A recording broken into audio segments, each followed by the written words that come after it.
Hi, welcome to பணக்கார சிந்தனை. நம்ம எல்லாருமே பணக்காரங்களாகவும் கோடீஸ்வரர்களாகவும் நிச்சயமாக மாறுவோம்.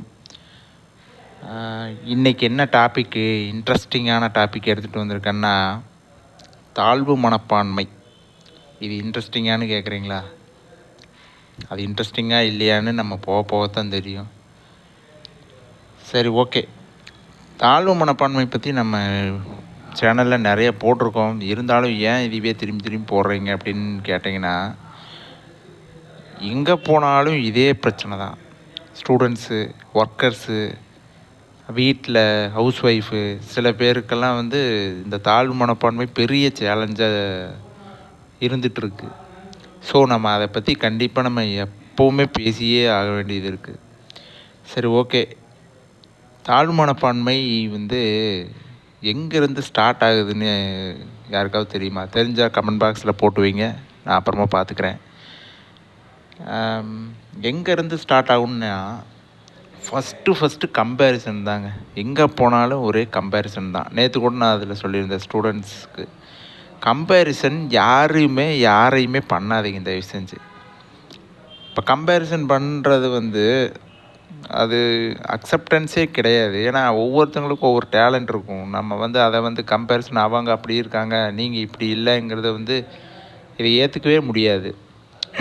ஓகேங்களா? ஸோ யாரையும் கம்பேர் பண்ணாதீங்க. சரி, ஓகே. சரி, இந்த தாழ்வு மனப்பான்மை நீங்கள் வச்சுருக்கீங்களே, ஐ மீன் வச்சுருக்கிறவங்களுக்கு மட்டும்தான் நான் சொல்கிறேன்.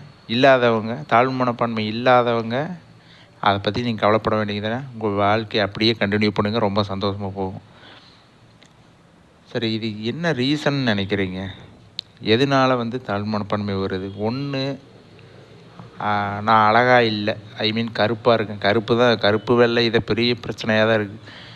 கருப்பாக இருக்கேன் ஒன்று. இன்னொன்று, நாலேஜ் கம்மியாக இருக்குது, நாலேஜ் பத்தாது. ஓகேங்களா? இன்னொன்று உடம்புல வலிமை இல்லாதவங்களுக்கு. எப்படி இதை மென்ஷன் பண்ணேன்னா, அழகு ஐ மீன் கருப்பு இருக்கிறவங்க வெள்ளையாக இருக்கிறவங்கள பார்க்கும்போதே ஆட்டோமேட்டிக்காக அது என்ன ஜீன்லேருந்தே வருதா என்னமோ தெரியல எனக்கு. வெள்ளையாக இருக்கிறவங்கள பார்த்தாலே ஒதுங்கி நிற்கிறாங்க சில பேர். முன்னாடி பேசுகிறதுக்கு தயங்குறாங்க. ஏன்னா கலராக இல்லை, நம்மளை ரிஜெக்ட் பண்ணிடுவாங்கங்கிற மாதிரி அவங்களே ஃபீல் பண்ணிக்கிறாங்க. ஸோ இங்கே கருப்புங்கிறது டஸ் நாட் மேட்டர், டேலண்ட்டு தான் மேட்டர். அப்படியே அதுக்கு எக்ஸாம்பிள் சொல்லட்டுங்களா? செரீனா வில்லியம்ஸ்னு ஒரு லேடி டென்னிஸில் செம்மையாக விளையாடும். அந்த லேடியை யாராவது பார்த்துருக்கீங்களா? முன்ன பின்ன பார்த்துருந்தீங்கன்னா நீங்களாம் ஒரு கருப்பே கிடையாது. ஏன்னா அவங்க கருப்பினத்தவர்னு சொல்லுவாங்க. அந்த இதில் வர்றவங்க, அவங்க ஃபேஸுக்கும் அவங்க தலைமுடிக்கும் பார்த்தீங்கனாலே நீங்கள் 10 அடி தள்ளி நிற்கணும். அந்தளவுக்கு அவங்க கருப்பாக தான் இருப்பாங்க. இதில் என்ன கொடூரமான காமெடின்னா, அவங்க கல்யாணம் பண்ணியிருக்கிற அவங்க ஹஸ்பண்டு அவர் ஒரு ஆங்கிலேயர், ஐ மீன் வெள்ளையர். ஸோ இங்கே அவங்க தாழ்வு மனப்பான்மை இருந்ததுன்னா அவங்க டென்னிஸ்குள்ளேயே வந்திருக்க முடியாது. அவங்க நிறைய ஆங்கிலேயர டென்னிஸ் வீரர்கள், வீராங்கனைகளை வின் பண்ணியிருக்காங்க. புரிஞ்சுதுங்களா?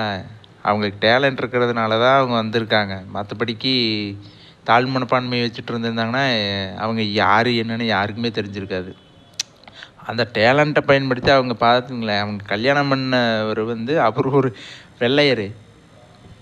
நம்ம தான் பார்த்துட்ருக்கோம் அந்த கருப்பு வெள்ளையை மேட்ச் பண்ணி கம்பேர் பண்ணிவிட்டு ஒதுக்குவாங்களோ வைப்பாங்களோ, அதெல்லாம் ஒரு மேட்டரே கிடையாது. புரிஞ்சுங்களா? சரி, நம்ம ஊரில் பாருங்கள். நம்ம ஊரில் சினிமா, நம்ம ஊருக்கு ஒரு சாபக்கேடே இதுதான், சினிமாவை பற்றி பேசிட்டோம்னா எல்லாத்துக்குமே புரிஞ்சிடும். ஓகேங்களா? அதனால் சினிமாவை பற்றி சொல்கிறேன். நம்ம தலைவர் ரஜினி, அவரை பற்றி எல்லாத்துக்குமே தெரியும். அவர் ரொம்ப அழகான கலராக இருப்பார் இல்லையா? ஏன்னா அவரோட கலருக்கு கமலஹாசன் தள்ளி தான் நிற்கணும். அப்படி தானே சொல்கிறீங்க? கமலஹாசன் அவ்வளவு ஃபேராக இருக்கிறவர், ஏன் அவரால் சூப்பர் ஸ்டார் ஆக முடியாது. அவருக்கும் டேலண்ட் இருக்குது, அவர் கலராகவும் இருக்கார். ஆனால் அவரையே தூக்கி சாப்பிட்டு வந்துட்டார் நம்ம தலைவர் ரஜினி. ஸோ நீங்கள் கருப்பு வேலையை தயவு செஞ்சு நீங்கள் தூக்கிட்டு பழைய மாதிரி அந்த 80s 90s இருந்த மாதிரி நான் கருப்பாக இருக்கேன் அப்படின்னு சொல்லிட்டு தாழ் மனப்பான்மை தூக்கிட்டு தயவு செஞ்சு இனிமேல் இந்த வீடியோ பார்த்ததுக்கப்புறம் இனிமேல் யாருமே இருக்காதீங்க ப்ளீஸ். இன்னொன்று அறிவு நாலேஜெல்லாம் வந்து நம்மலாம் வந்து நம்மளே வந்து கெயின் பண்ணிக்கலாம். அது வந்து குறையெல்லாம் கிடையாது, சரிங்களா? அதனால் அதை பற்றி கவலைப்படாதீங்க. வலிமையும் அதே மாதிரி தான். வலிமை வந்து நம்ம கையில் தான் இருக்குது. அதனால் அதையும் நம்ம இம்ப்ரூவ் பண்ணிக்கலாம். ஸோ இதை வச்செல்லாம் நீங்கள் தாழ்வு மனப்பான்மையை தயவு செஞ்சு வச்சுக்காதீங்க. அது ரொம்ப மோசமான செயல். சரி, இந்த தாழ்வு மனப்பான்மை இருக்குதுன்னா அது என்ன பண்ணும், அதாவது அது மூலமாக என்ன விளைவு வரும்னா, ஒன்று பயம் வரும், இன்னொன்று பொறாமை வரும். பயம் ஓகே, அது எப்படிங்க பொறாமை வரும் எப்படின்னு கேட்டிங்கன்னா, எப்படியும் உங்களை வச்சு ஒருத்தவங்க கம்பேர் பண்ணுவான், ஏதோ ஒரு விஷயத்தை வச்சு ஒருத்தங்க கம்பேர் பண்ணுவான், சரிங்களா? அப்படி கம்பேர் பண்ணும்போது அவன் மேலே கண்டிப்பாக உங்களுக்கு பொறாமை கண்டிப்பாக வரும். இல்லைன்னு மட்டும் யாருமே தயவு செஞ்சு சொல்லாதீங்க. ஏன்னா நானும் இந்த தாழ்வு மனப்பான்மை வீணாக போன தாழ்வு மனப்பான்மையெல்லாம் பார்த்துட்டு தான் அதை தாண்டி தான் வந்திருக்கேன். ஸோ பொறாமை கண்டிப்பாக வரும். பொறாமை வந்துச்சுன்னா தாழ்வான அதிர்வுகள் வரும். தாழ்வான அதிர்வுகள் வந்ததுன்னா நீங்கள் நினைக்கிற எதுவுமே வந்து கரெக்டாக நடக்காது. ஸோ பொறாமை வந்து போகணும்னா நீங்கள் ஃபஸ்ட்டு தாழ்வு மனப்பான்மையிலேருந்து நீங்கள் வெளியே வரணும். புரிஞ்சுதுங்களா? இன்னொன்று பயம் வந்து ரீசனபிள் தான். ஏன்னா உங்கள்கிட்ட டேலண்ட் இல்லைனாலோ இல்லை கருப்பாக இருந்தால் ஒதுக்குவாங்கங்கிற ஒரு பயம் இருக்கும். டேலண்ட் இல்லைங்கும்போது ஒதுக்குவாங்கங்கிற ஒரு பயம் இருக்கும். எங்கே நம்ம ஃபெயிலாக போயிடுவோமோன்னு ஒரு பயம் இருக்கும். பயம் அது டீஃபால்ட்டாக வந்துடும். நீங்கள் தாழ்வு மனப்பான்மை வச்சுருந்தீங்கன்னா டீஃபால்ட்டாக கண்டிப்பாக அது வரும். ஸோ நீங்கள் தயவு செஞ்சு இந்த தாழ்வு மனப்பான்மையை விட்டு ஒழிச்சிட்டு தலை முழுகிட்டு நாளைக்கே முடிஞ்சால் போய் ஏதோ ஒரு கோயிலில் போய் தலை முழுகிருங்க இந்த தாழ்வு மனப்பான்மையை, ஓகேங்களா? சரி, நீங்கள் சொல்கிறீங்க, சாதாரணமாக சொல்லிட்டீங்க, இதெல்லாம் எப்படிங்க பண்ணுறது, இத்தனை வருஷமாக அப்படியே இருந்திருக்கோம், எப்படி பண்ணுறதுன்னா, பண்ணுறது கொஞ்சம் கஷ்டம்தான். ஏன்னா உடனே அது வந்து வெளியே வர்றது கொஞ்சம் கஷ்டமானதாக இருக்கும். அதுக்கு ஒரு சிம்பிள் டெக்னிக் மட்டும் நான் ஒன்று சொல்கிறேன். ஏன்னா இந்த மாதிரி தாழ்வு மனப்பான்மை உள்ளவங்களுக்கு முக்கால்வாசி பேருக்கு லைஃப்பில் ஒரு விஷன் இருக்காது. விஷன் மீன்ஸ் ஒரு கோல் இருக்காது. கண்டிப்பாக உண்மை தானே? கோல் இல்லாதவங்களுக்கு வந்து எல்லாமே வரும். பயம் வரும், பொறாமை வரும், தாழ்வு மனப்பான்மை வரும், எல்லாமே வரும். ஸோ நீங்கள் வந்து அந்த ஒரு விஷன் அல்லது ஒரு கோல், ஒரு லைஃப்பில் இப்படி தான் பண்ண போகிறோம், இதைத்தான் அச்சீவ் பண்ண போகிறோன்ட்டு நீங்கள் ஒரு கோலை செட் பண்ணுங்கள்.